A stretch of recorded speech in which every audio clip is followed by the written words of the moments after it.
Now here comes the fancy high part. We're going to be playing all the way up to the 15th. Is that 15, 12, 13, 14, 15th fret? Okie doke. Now it leads in from right after this part. So we've got two pickup notes. And we want to be in position on the A note right here. Slide up. We'd start from the G natural and slide all the way up to there. So at the end of this line, let's give ourselves a little runway.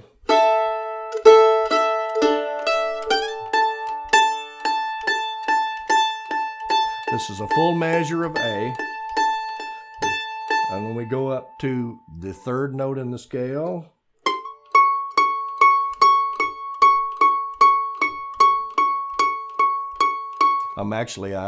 you're catching me out of position. I probably should do this because once I'm here, I need to move up and I can only move up one more note. So don't do what I just did, do this. Slide up to here.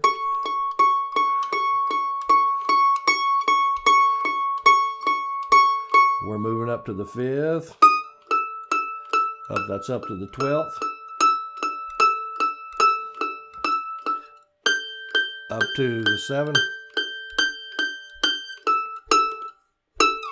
And then you slide down, you have an eighth note rest in between to get to the next phrase. So let's play that together. 3, 4, slide, 2, 3, 4, 2, 3, 4, and 1, 2, 3. And you slide back down. As you slide back down, release and move over to the next position that you need to be in, which is going to be this same phrase you did in D. So you're going to have to start on your F natural. It doesn't matter where you release. What the point of this whole thing is that you hear the slide. It doesn't have to end any particular spot, just that you hear the slide.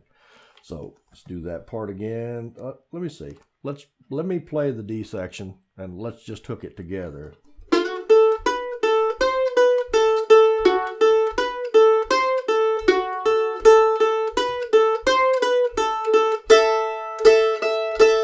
Okay, back starting on your A note.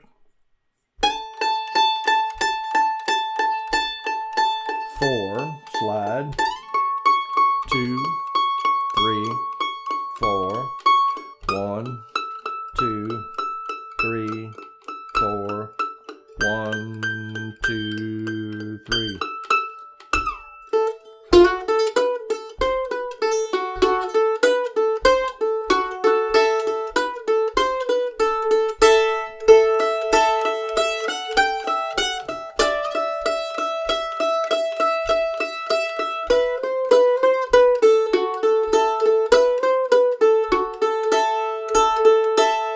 Okay, good. Now let me run through the shorter A section with you. It's only 2 measures of A instead of 4 before you go into the D chord section. What I mentioned earlier, it's chord positions, but let's go through them together. Now, I'm going to recommend you do it with your index finger and your middle. Let's slide into it here. All right, from here, you want to slide up into this A position. That would be at your 11th and your 7th. So there's not any reference point you can use to make sure that you don't make a mistake from here, but I would keep an eye on this note because that's the one you're going to be sliding into. So you reference off this one and then bring the index over. Okay? The next one that comes up is going to be, this note is not going to change. This note is coming up to here. So all you have to do is lay your pinky finger down and then walk up to your 7.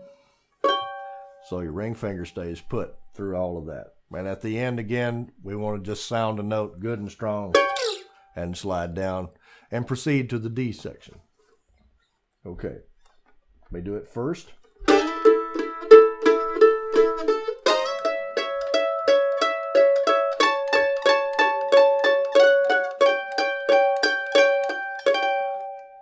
Okay, now do it with me, a little slower.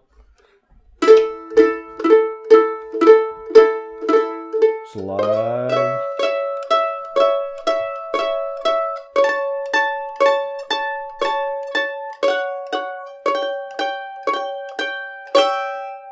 Again. And here we go.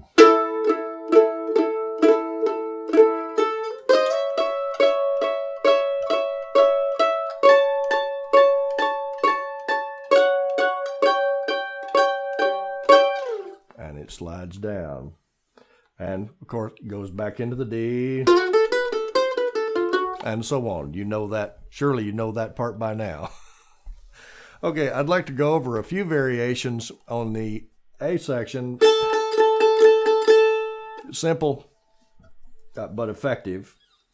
One is just to play eighth notes instead of the tremolo, the alternating pick strokes. Just play downstrokes. Just push.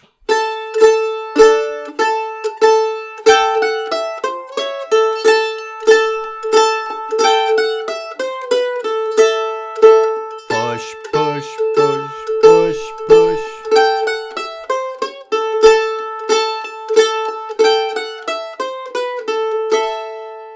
Okay, you can use that as an option. It's very powerful. Here's one that's really cool that I only recently found myself.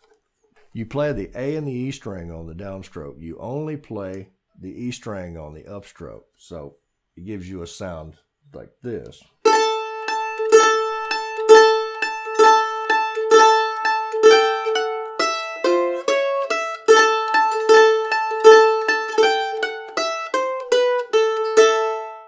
It would possibly help you to angle your pick a little bit so that when you play the downstroke down into and when you come back out, you miss the A string. It's entirely up to you.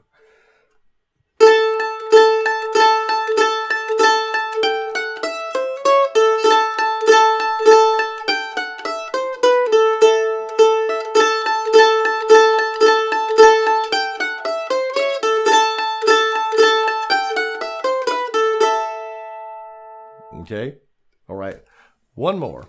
This one's more zany than the others. Long note first, and then this is sort of the Twilight Zone portion of this tune.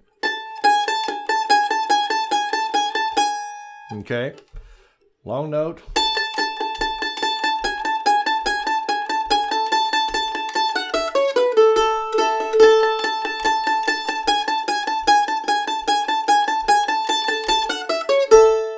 Okay, that's your Tennessee Blues. I'm Mike Compton for Peghead Nation. I hope you've enjoyed it, and I'll see you next time.